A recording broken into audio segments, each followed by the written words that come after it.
بسم اللہ الرحمن الرحیم۔ السلام علیکم ورحمۃ اللہ وبرکاتہ۔ آج کی آیت سورۃ البقرہ، آیت نمبر 277۔ اعوذ باللہ من الشیطان الرجیم۔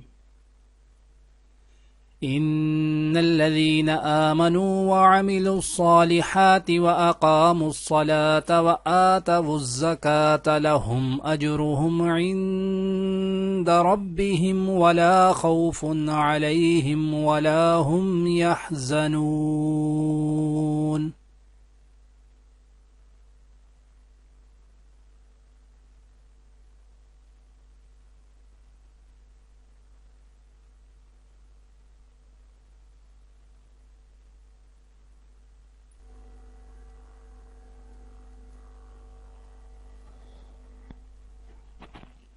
ہاں، وہ لوگ جو ایمان لائیں، نیک عمل کریں، نماز قائم کریں اور زکوٰۃ ادا کریں، وہ اپنے رب کے پاس اپنے اجر کے مستحق ہوں گے، نہ انہیں کوئی خوف لاحق ہوگا، نہ کوئی غم پہنچے گا۔